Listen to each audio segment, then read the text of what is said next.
another episode of Catholic Table Talk podcast where everything Catholic is on the table. For another episode, thank you for your support and also for your feedback, especially really helpful as we continue to move forward. All right, episode 26. Been at this for a while now. Been upgrading stuff and doing things a little bit different. Episode by episode. So, first of all, this is a very, very good article I found. This is not on the National Catholic Register blog post. This is on Catholic.com. It's actually on, I get from Catholic.com, I get daily newsletters online on my email. You get 2 per day, one in the morning and one in the evening. So I would highly recommend to go to Catholic.com and subscribe to the newsletter. You get 2 of them per day, and some are really short, some very long, some are just advertising, but you keep in the loop with Catholic.com. That is just Catholic.com, and it should pop up and subscribe to the newsletter like I have. So that's where I got this article to you today.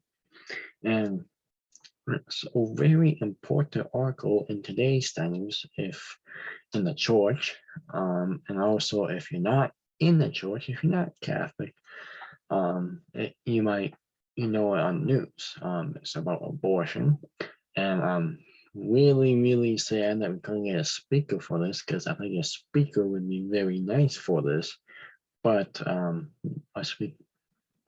get anyone. No one could come on to talk about it, so that was really sad.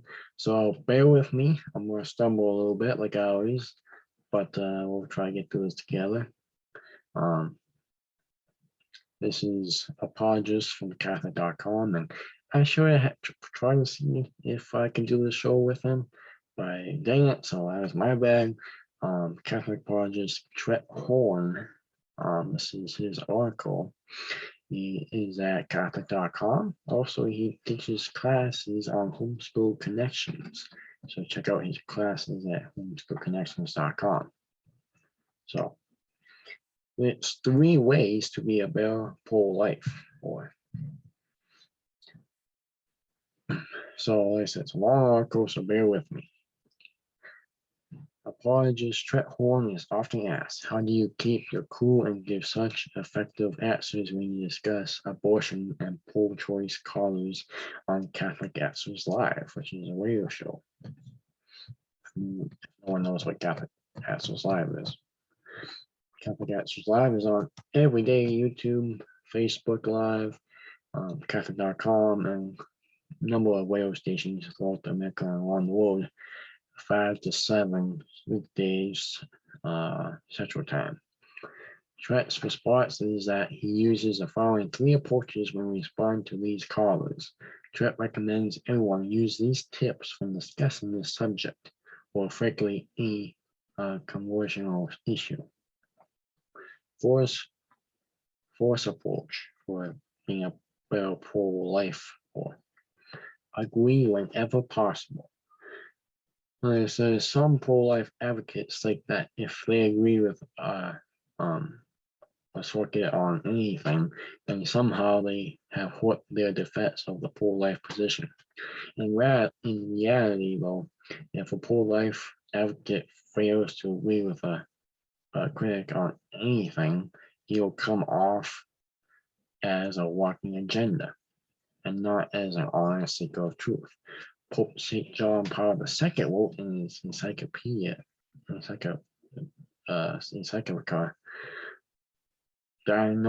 dialogue does not originate from tactical concerns or self-interest, but it is an activity with its own guiding principles, requirements, and dignity. It is demanded by the deep respect for everything that has been brought about in human beings by the Spirit who blows where he wills. One tool that moves our conversations forward and respects the dignity of each person is the is the use of common ground. Like Steve Wrangle, author of Common Ground Without Compromise, 25 Questions to Create Dialogue on Abortion, defines the insurance of common ground. And Steve quotes, "We should build common ground to begin a dialogue about truth. We should also retreat to common ground frequently, not only to give up on finding truth, but to gain necessary footing so we can move forward to a new conscious on what is true. If the dialogue we are having is like a car taking us to the beach of truth, then common ground is the fuel. The dialogue will have to access common ground from the outset if it is to move forward. You will need to stop and refuel at times too." So basically agree, so yeah, you find common ground. So you're not arguing with the person, you just find common ground and kind of begin from there. Common ground allows people to focus on the agreements instead of their disagreements. In fact, it's so enjoyable that participants may be tempted to keep the dialogue only on common ground and avoid the heated topic of disagreement. That's why it's important to remember that common ground is not an end. It is a tool that helps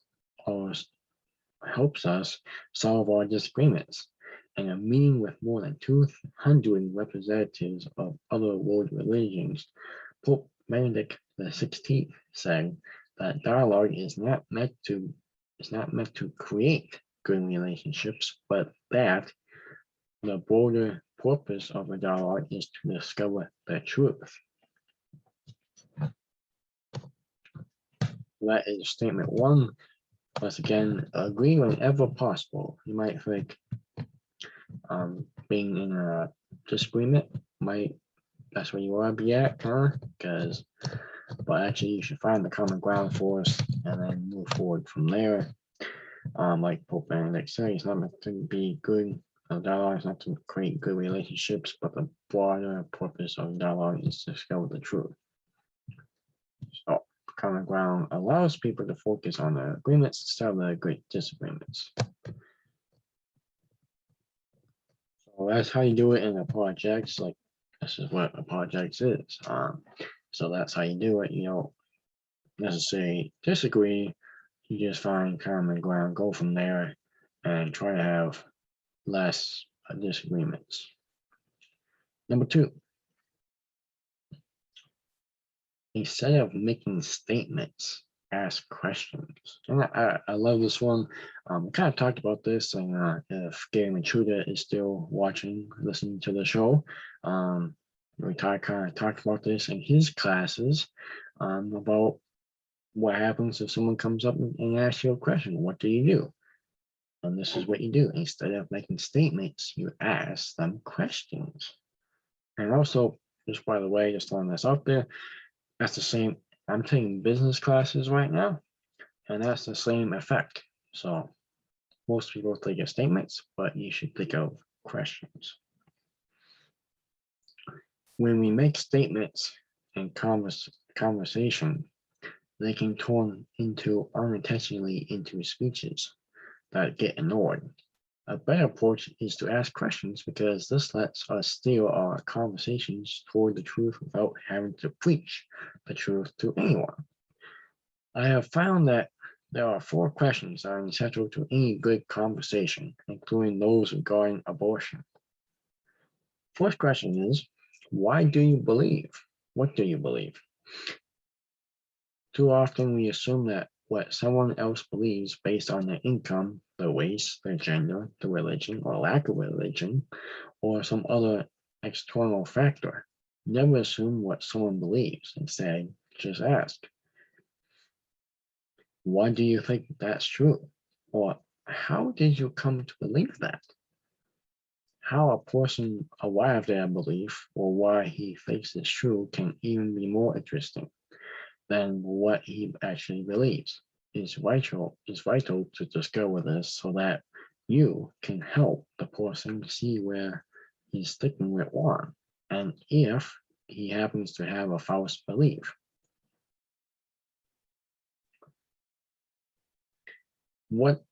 Question 3 is, what did you mean by fill in the blank? If we don't stop and define the words in our conversations, we run the risk of misunderstanding the other person.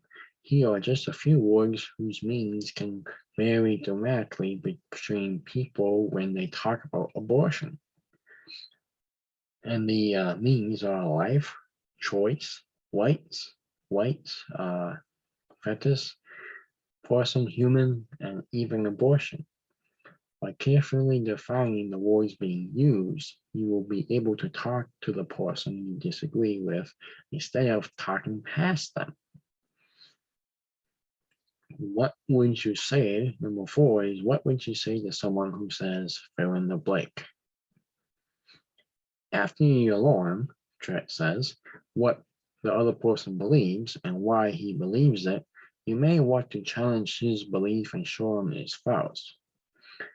It's not disrespectful to challenge the truth of someone's beliefs. You can respect a person and be kind to him without respecting any particular opinion he has or she has.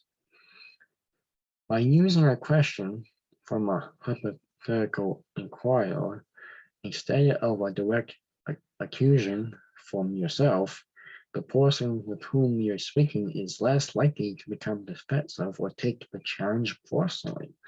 Asking a question is especially helpful when you have conversations with the two toughest audiences, which in this case, he says, are family. So if you have tough conversations with family members and friends, he says just other people, and especially on the internet, social media, that kind of stuff. Conversation with family and close friends can be explosive, since they know as well it can push our emotional buttons. Conversations on the internet can be explosion because those people don't know as well and can hide behind a veil of anonymity that broadens the rude behavior. In both cases, a set of questions can lower the level of hostility.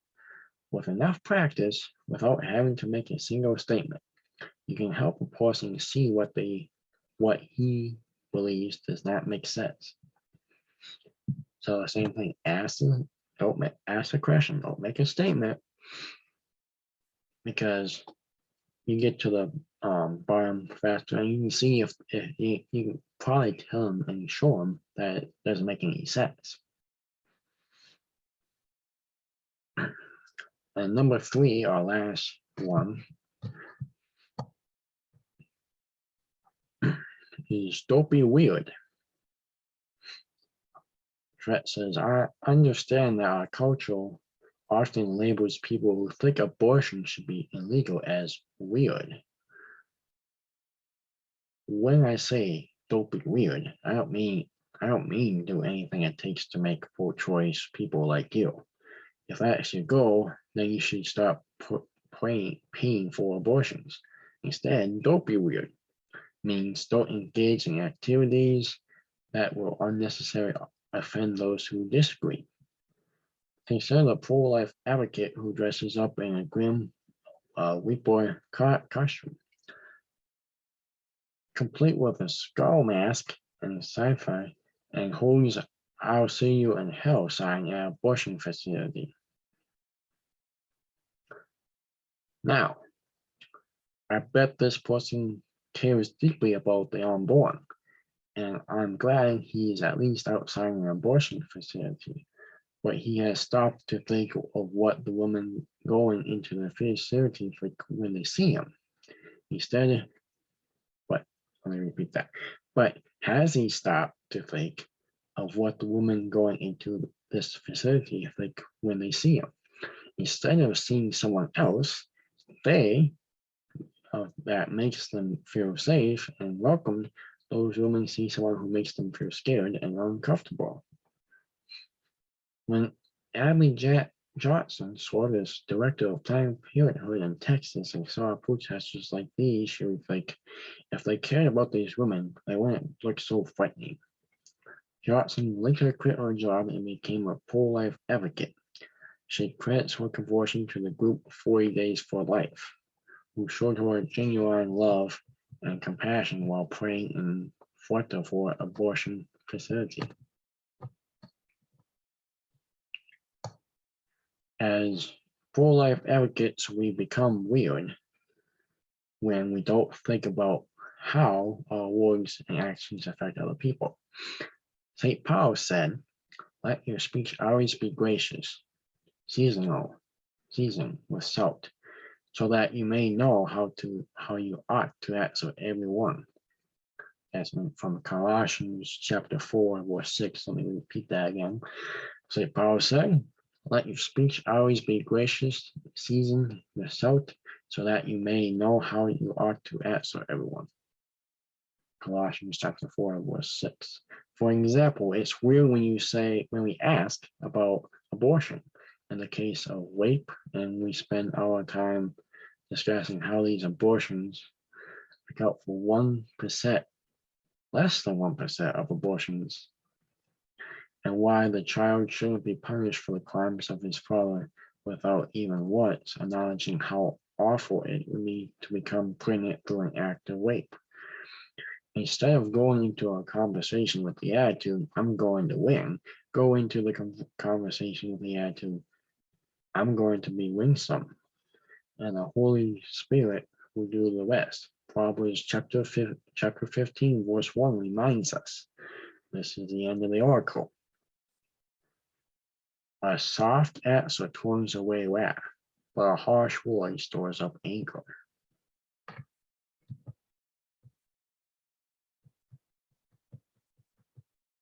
And that is really, really true. Again, Proverbs chapter 15, verse 1 reminds us, a soft answer turns away wrath, but a harsh word stores up anger. Actually, there's a little bit more to the story. To the article, let's skip. Then he comes back and says, are you scared about to talk about abortion? Because let's be realistic, I could be, this might not be on YouTube. I might take this off YouTube if this is offending people. Same on their Facebook. So we'll see. But I'm not scared to talk about it, or to talk about the article and learn about how I can talk about it. Trent says, don't worry, almost everyone is. Either we think the subject is too impolite, or we don't want to be branding as an intolerant fiat, or we're afraid we won't represent the pro-life side well enough. Whatever the reason is for this fear, it causes many of us to pass up opportunities to speak out on behalf of the unborn. You can overcome this fear, says Strayhorn, and his best-selling book, Persuasive Pro-Life. With a little knowledge and a few proven techniques, you can become a bold and effective apologist for life. Drawing on over a decade as a pro-life organizer, Horn helps you cut through the diversions and obstacles of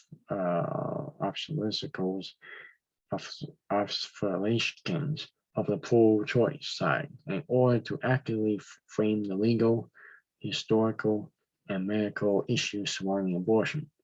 Then he demonstrates with veiled personal examples from his years of campus activism and the importance of being charitable in all abortion debates. No matter how strident the other side might be, we must not just be warriors for the pro-life cause, he says, but ambassadors for it.